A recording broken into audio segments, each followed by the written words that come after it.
I see them blue. Hey guys, so we got the topic of technology. But before going into depth of what technology really is, let us look at the basic knowledge of what embedded student thinks about technology. So shall we go and ask them? Let's go guys! The first question is, what is technology for you? And second, where do you think technology will be in the future? Technology for me is the augmentation of traditional processes and modernizing it for easier and efficient mode of systems and mechanism for everyday life to be easy. I think technology in the future will be more focused on extending the mortality of life, more focused on connectivity of countries and transportation and infrastructure.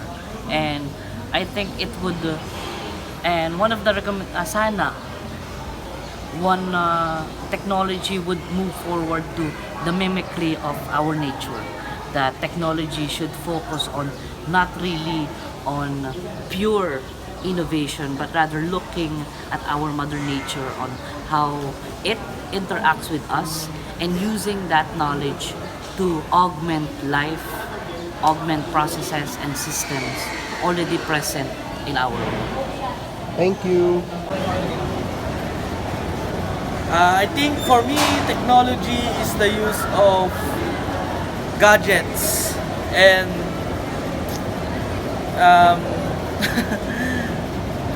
yes, use of gadgets. Yun lang. Yan. In the future, I wish I wish there would be robots. And robots. Technology for me is the use of different gadgets or something that is produced that are advanced, and it makes our life so much easier in a lot of ways.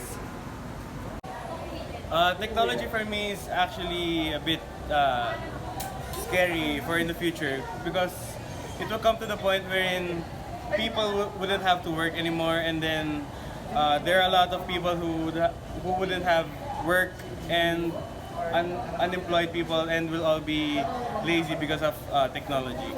Thank you. For me, technology is, we use it for our daily lives, and of course technology is used to make our lives easier, but supposedly technology should be used in positive things, but right now we are abusing our technology, especially our lives as teenagers. We have too much time in cell phones, which is bad for our health if it's abused. And also,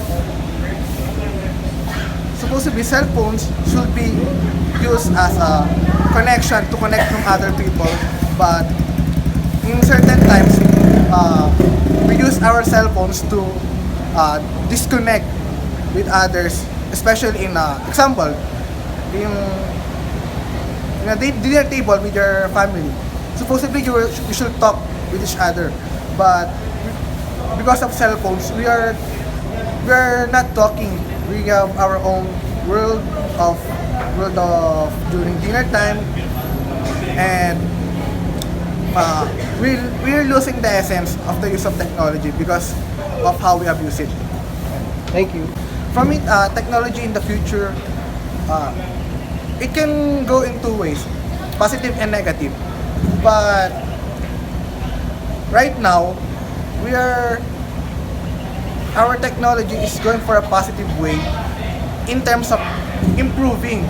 But for me, technology is also, while it's improving on its own, it's negative for our environment. Some technology is negative for our environment.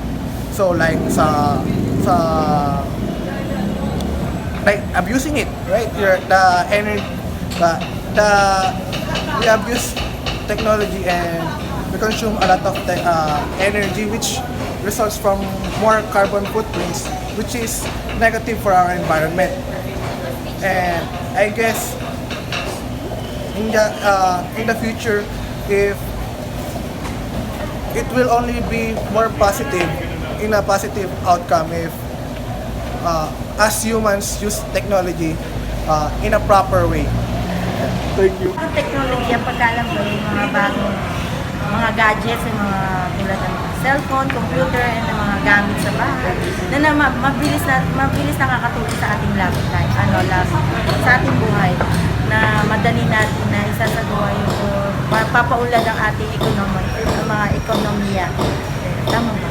Ang teknolohiya sa aking opinion, nag-uumpisa yan sa tao. Kung wala kang kaalaman o magandang naisip na bagong teknolohiya, hindi mo maisasagawa yung mailalabas mo yung bagong pamamaraan na mapapadali ang ating pamumuhay para mapaunlad at mapabilis ang ating mga gawain.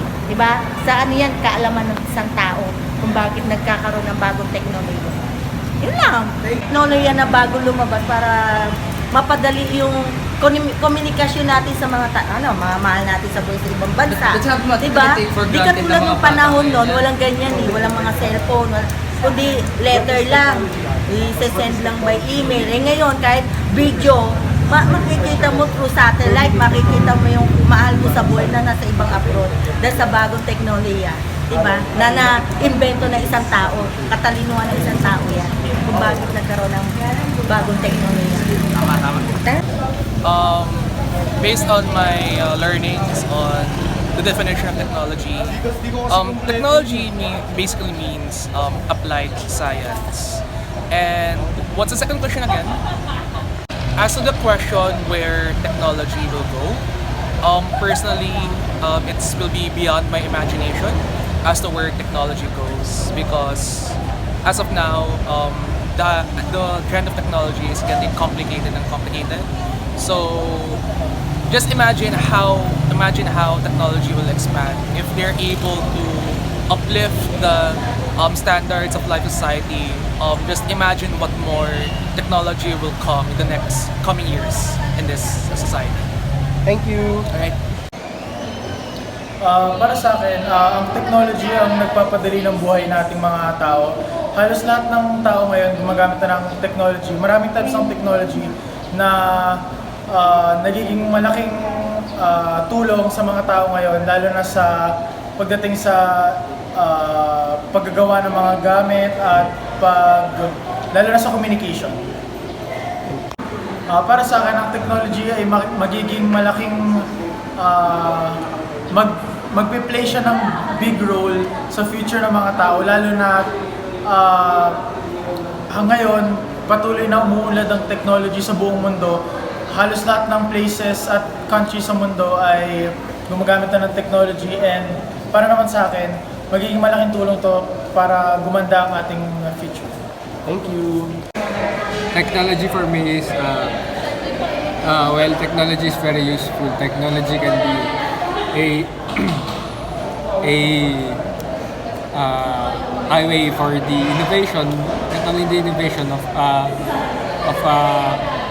world. And technology in the near future can help us in some things.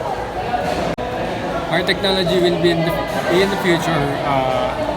In the future, our technology will not only be on structural, di lang siya sa structural. Di lang siya structural, pero pwede na siyang tumulong kahit saan, from medical. Pwede na rin i-improve yung status natin. For me, technology is something that makes life more easier to live on. And it's not time consuming. For sure, technology in the future will be more advanced than it is right now. And since I'm in the medical field, I'm sure that it will help us diagnose and help treat the sick. Thank you. Technology for me is advancement in communication, transportation, and all aspects of life, all areas of life. And then what's the other question? Technology in the future should be gadgets or anything that would help us resolve problems in the environment, like the pollution of the waters, abuse of land, pollution of air, and then something that will help with preservation of nature, including animals, plants of different species. That's it. Thank you, ma'am. Included what the Bedan community thinks of technology and where it will be in the future. So now, to further elaborate, let us talk to Justin and Aaron because they've researched about this. So, hey Justin, it's your turn. Thanks, Gab. What is technology? Let's define technology first. Technology is a body of knowledge devoted to creating tools, processing actions, and the extracting of materials. The term technology is wide, and everyone has their own way of understanding it because it has different meanings. We use technology to accomplish various tasks in our daily lives. In brief, we can describe technology as products and processes used to simplify our daily lives. We use technology to extend our abilities, making people the most crucial part of any technological system. Technology is basically what makes us do stuff easier and more efficient. We can describe it as simple products to simplify our doing our chores and anything else. We use it whenever and wherever for school, transportation, and communication. In almost every aspect we can think of, technology is present. Technology is dynamic. It keeps on improving day by day and it definitely advances. Just like how it affects our lives. It helps us advance towards what we do for the betterment of our people. So we've seen what Aaron and Justin's research was about technology. It was the sum of all the conclusion of all the Bedan community said in the prior video. So now, to make it simpler, let us look at this short clip. Today we are going to answer the question, what is technology? When you think of technology, what do you think of? A telephone? A camera? But what about a table or a chair? Would you consider that technology? Let's investigate to find out. In the dictionary, technologies are things created by humans that can make our lives easier or solve problems. All humans have basic needs, such as getting water and food and having a shelter. Technology is a way to make this easier. Instead of going down to the lake to get water, humans invented a way to bring it straight to our homes with indoor plumbing. Some technologies have wires and plug into the wall, like microphones. Microphones help to record sound. Laptops help us get information, type papers, talk to friends, and much more. But some technologies do not have wires at all. Umbrellas help to keep us dry in the rain, and a lock helps to keep our things safe. A pencil helps us write down information, and a fork helps us to eat food. So let's go back to our first question. Is a chair and a table a technology? Created using Powtoon. So now, we've understand what technology really is. We've grasped its simplest form and to its more complex that was given by the Bedan community.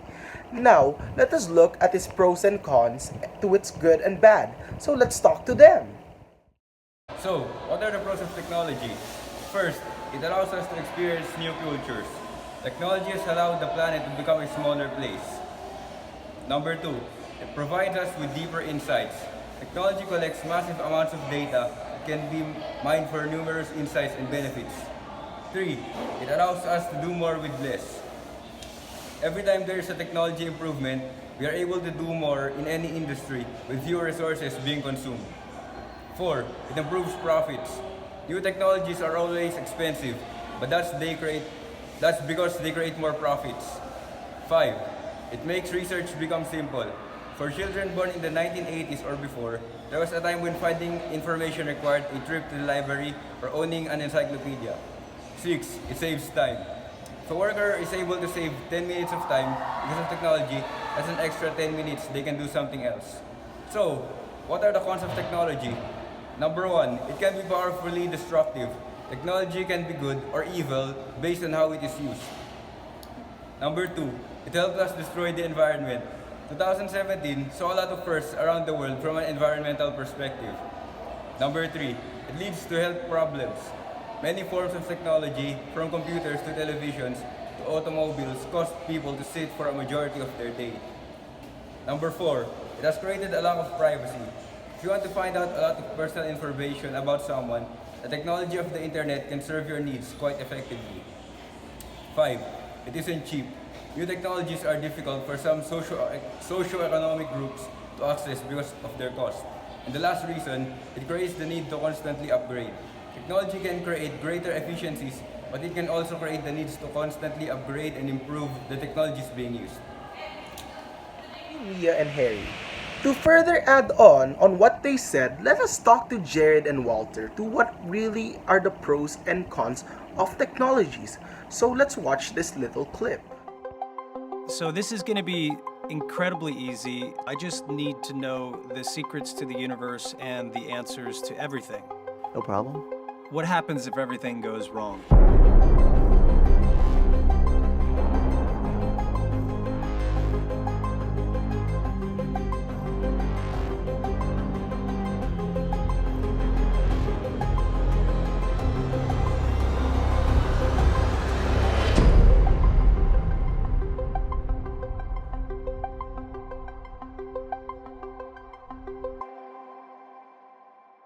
I was speaking to someone who I think we both know, Elon Musk, and he was talking to me about the importance of not finding the right answer, but asking the right questions. What is the right question? One of the big questions is whether technology is going to end up being our friend or end up being our enemy. There are people, including Elon, who talk about a singularity in which suddenly the machines, the robots, the artificial intelligence surpass us, realize that they don't need us anymore, and that they will create their own universe, and in some ways humans will be made redundant. It would be really weird in an existential way to think of an Earth without humans or human intelligence. But that's what happens to species. They eventually become extinct. Maybe they have a good run of 200,000, 300,000 years, but then they go.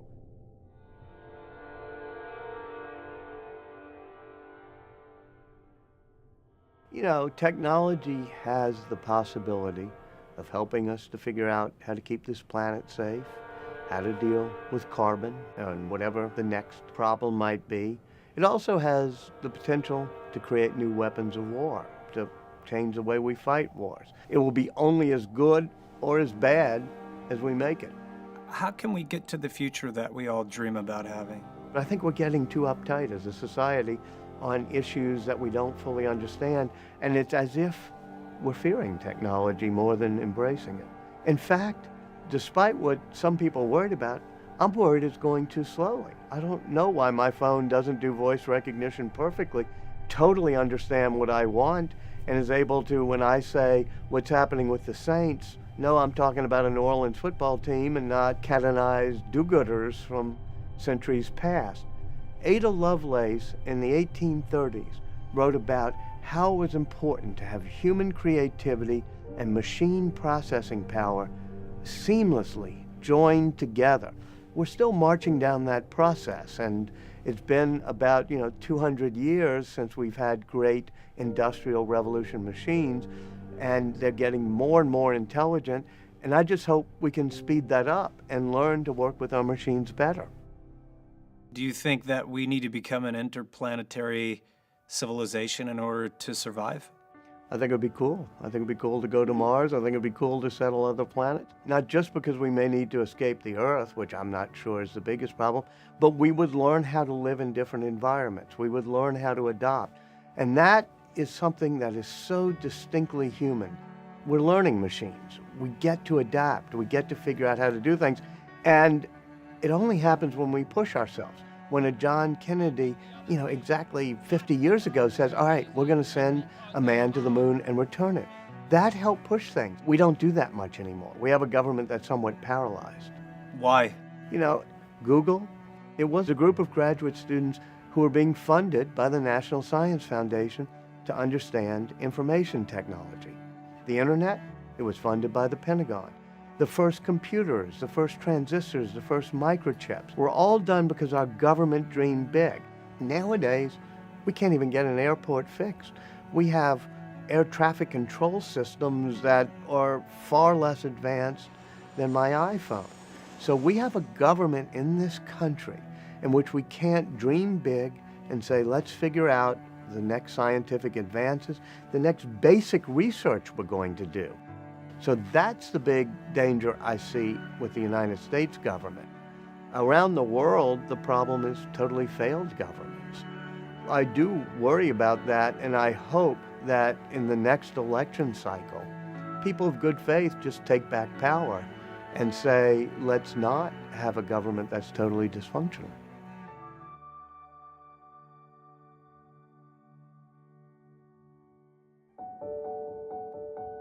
What did you learn about the future from Steve Jobs? Steve Jobs believed very strongly that the future belongs to those who can connect art with science, those who stand at the intersection of beauty and technology.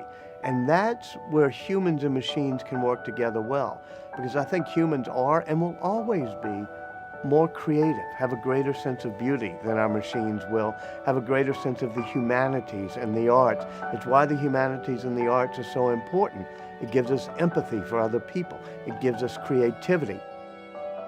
And what Steve Jobs understood so well was that the true value comes when you're a humanities person and you connect with engineering, when you're an arts person and you connect with science. Technology should be there to give every person an equal opportunity instead of increasing this divide between the wealthy and the poor. At the moment, we're seeing that divide increase. Technology could say every person has equal opportunities, equal chances, can have a decent living. And I think we have to use technology to make sure all of us participate in a revolution that creates a stronger economy instead of leaving people behind the way we're doing now. Why do we still have conflict? And do you think that we are going to need the help of AI to ultimately find peace? We're flawed, all of us, as humans. We have aggression in us. We have jealousies in us and rivalries. We have tribal instincts, whether it's Sunni and Shia, whether it was the Protestants and Catholics in Northern Ireland, whether it's tribes that feel they have to use aggression in order to assert themselves. How do we get over that hump? It's not easy. We haven't figured it out. There is hope that technology, by bringing us together, by allowing us to share ideas, can give us more empathy, just like art gives us more empathy. If you have empathy for the other tribe, the other person, you're far less likely to ever get into a conflict. At its best, technology and art can both promote that. Technology, then and now. Over the years, technology has revolutionized our world. Technology has created amazing tools and resources, putting useful information at their fingertips. Modern technology has made it possible for the discovery of many multifunctional devices like the smartwatch and the smartphone. With all of these revolutions, technology has also made our lives easier, faster, better, and more fun. When it comes to the way we communicate, modern technology has had an impressive influence. Digital technology has also changed what people term as media. The influence of new technology on media is apparent since a media company isn't necessarily a news platform anymore. A media company is now known as a company that helps pass information across the globe. The amount of global active web users now are near 3.2 billion people. That's almost half of the world's population nowadays. Today, around the world, 2 million people smartphones are sold every day. The amount of information being shared on social media networks is phenomenal. Social media isn't the only big statement digital technology has made. Neither is social media the only way technology has had an impact in everyone's life. Before the advent of mobile technology, you had to search through a dictionary to understand the meaning of a certain word. Today, that phenomenon is still preserved, but it is used less and less. Now you can look words up in a dictionary app, you or you can just use Google. The future of technology is even more interesting than what it is happening right now. In few years, driverless cars may be the norm for everyone, and robots will have a common place in factories. Instead of looking forward, let's focus on highlighting the ways technology has changed our lives today. Below are some of the most common ways we have been transformed by technology.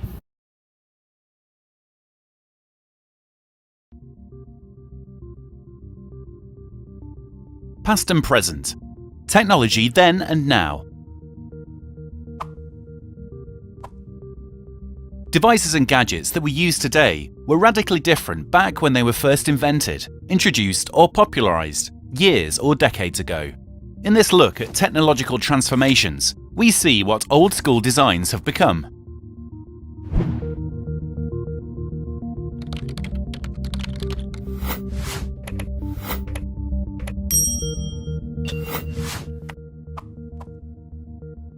Floppy disk.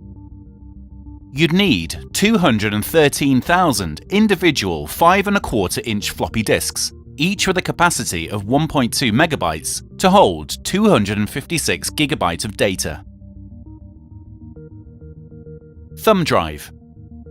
Now all you need is this 2-inch long thumb drive that easily stores the same amount of data. Books.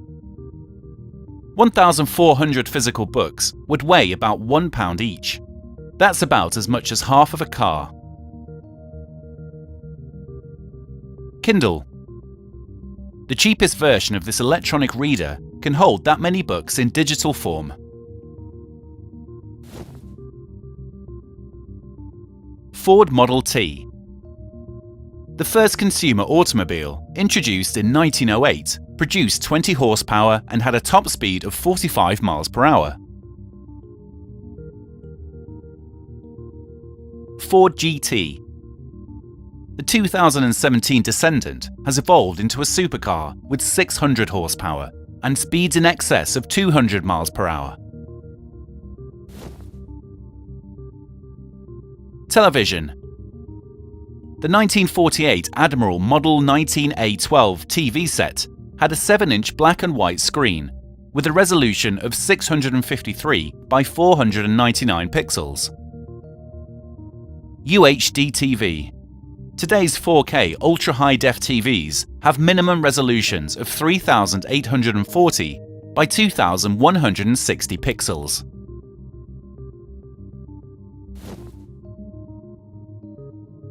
Videocam. The Super 8mm film cameras produced by Kodak in 1965 had film cartridges that recorded up to 2.5 minutes at 24 frames per second. High-def video recorder. Can record 1080p video for up to 4 hours and 21 minutes at 30 frames per second.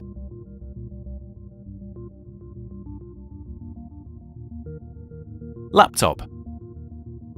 The first true portable computer was called Osborne 1, built by Adam Osborne in 1981. It weighed 24 pounds, had a 5-inch screen, and cost $1,795. Compact ultra-portables. Laptops circa 2016 are sleek, lightweight, have 13 to 15-inch touchscreens, blazingly fast processors, and cost $1,000 or less.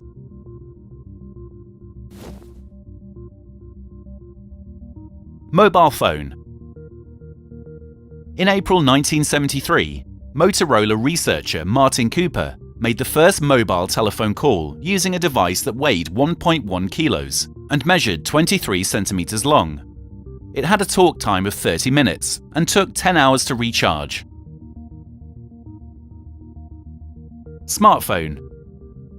There are nearly 150 mobile phone manufacturers in the world today who produce the latest iteration of this device, which is small, light, thin, and is virtually a carry-anywhere computer.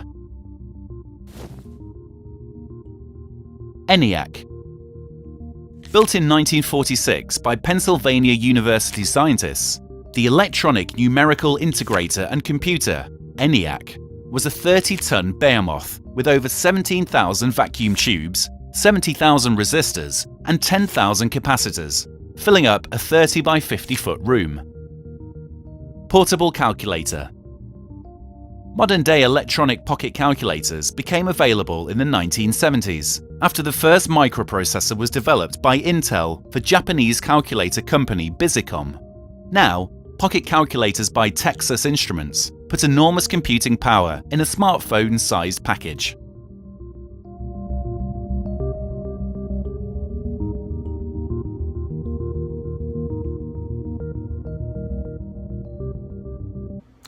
So, for the next issue with regards to technology in the context of globalization is the creation of robots or artificial intelligence.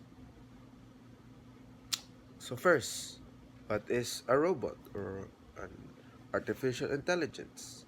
So they're the ones who will be created by us or by the scientists to help humans with their daily lives and to ease all the labor that we have right now to make the work more fast and efficient and complete.